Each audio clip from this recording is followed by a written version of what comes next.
वास्तुशास्त्राचा विचार न करता घराचं प्लॅन केलं तर काय होतं आणि फक्त वास्तूचा विचार केला आणि इंजिनियर प्लॅन इग्नोर केला तर काय होऊ शकतं.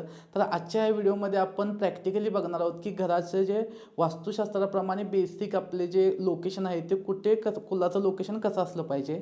नमस्कार, मी सिव्हिल इंजिनियर बंकट कारंडे. गेल्या 10 वर्षापासून आम्ही घराचं प्लॅनिंग आणि एक्झिक्युशनमध्ये काम करत आलो आहोत. तर आजच्या या व्हिडिओमध्ये आपण बघणार आहोत की प्रॅक्टिकली कुठे कुलाचं लोकेशन असलं पाहिजे. तर सर्वात महत्त्वाचं म्हणजे जो तुमचा आता प्लॉट आहे त्या प्लॉटचं जी नॉर्थ डायरेक्शन आहे ती कशी आहे, ती एक्झॅक्टली किती डिग्रीमध्ये ते टेंट वगैरे झालेलं ते आपल्याला प्रॉपर समजणं फार गरजेचं असतं. त्यासाठी काय आहे की तुमच्या मोबाईलमध्ये कंपास म्हणून सॉफ्टवेअर आहे, ते सॉफ्टवेअर आहे ते ओपन करायचं आणि पूर्ण मोबाईल रोटेट केल्यानंतर मोबाईल फक्त ज्या फेसिंगला आपल्याला घर करायचं आहे, फेसिंग करायचं त्या त्या फेसिंगला आपल्याला मोबाईल धरायचा.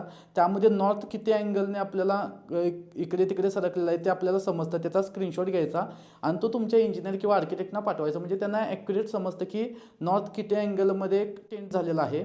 सो त्या पद्धतीनं आपल्याला ते एक्झॅक्टली आपल्याला ते समजतं आणि त्याप्रमाणे त्याचे लोकेशन फायनल करताना आपल्याला सोपं जातं. तर यामध्ये जो आता मेन दरवाजा आहे तो ईस्ट आणि नॉर्थ फेसिंग आहे तो बेस्ट मानला जातो. आता साऊथ फेसिंग आणि वेस्ट फेसिंग ज्यांचं प्लॉट आहे त्यामध्ये सुद्धा आपण साऊथ फेसिंग जरी असलं तरी काही काही ब्लॉकमध्ये तो दरवाजा आपण घेऊ शकतो, पण त्यासाठी एक्झॅक्टली त्याचं लोकेशन त्याच लोकेशनला आपल्याला तो ठेवावा लागतो.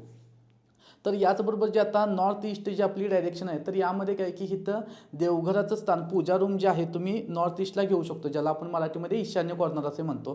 तर या कॉर्नरला अजून काय चालू शकतं तर तुमचं बोरचं लोकेशन आणि अंडरग्राऊंड वॉटर स्टोरेज टँक आहे तो सुद्धा या लोकेशनला तुमचा चालतो. म्हणजे वास्तूप्रमाणे ही स्थान याचं प्रेफर केलेलं आहे. त्याचबरोबर जे आहे ते आपलं साऊथ ईस्ट. साऊथ ईस्ट म्हणजे आपलं मराठीमध्ये आपण त्याला आग्नेय कॉर्नर म्हणतो. तर या कॉर्नरमध्ये आग्नेय म्हणजे इथे किचनचं हे लोकेशन आहे आणि यामध्ये कसं आहे की ईस्ट फेसिंगला जे आपण जेवण करत असताना ईस्ट फेसिंग जर असेल फेस तर ते सुद्धा बेस्ट मानलं जातं. फक्त काय की आग्नेय कॉर्नरमध्ये WC बाथ याचं लोकेशन येऊ नये ह्याची थोडं विचार करणं फार गरजेचं आहे. कारण कसं आहे ते लोकेशन आलं तर पूर्ण आपलं वास्तू पूर्ण अनबॅलन्स होतं, म्हणजे काहीतरी प्रॉब्लेम येतात. सो त्यासाठी आग्नेय कॉर्नरमध्ये हा किचनसाठीच ठेवलेला आहे. तिथे WC बाथ लोकेशन येणार नाही याची काळजी तुम्ही आवर्जून घेतली पाहिजे. त्याचबरोबर जे आहे ते आपलं साऊथ वेस्ट. आता साऊथ वेस्ट हे डायरेक्शन म्हणजे ज्याला आपण मराठीमध्ये नैऋत्य कॉर्नर असे म्हणतो. तर हा जो कॉर्नर आहे या कॉर्नरमध्ये आपल्याला जे मेन कपल आहे यांची रूम असली पाहिजे. म्हणजे तिथं आपण बेडरूम वगैरे घेऊ शकतो, मेन बेडरूम. तर यामध्ये कसं आहे की झोपताना पण कसं आहे की आपलं जे हेड आहे हे साऊथ फेसिंगला असलं पाहिजे, नॉर्थ फेसिंगला नसलं पाहिजे. ऑदर कोणत्याही तिन्ही लोकेशनला असेल तरी चालू शकतं, म्हणजे ईस्ट, वेस्ट किंवा साऊथ. साऊथ असेल तर बेस्ट आहे पण नॉर्थ नको. हे त्याला सायंटिफिक रिझन पण आहेत. सो हे नॉर्थ फेसिंगला हेड आहे ते अवॉइड करा.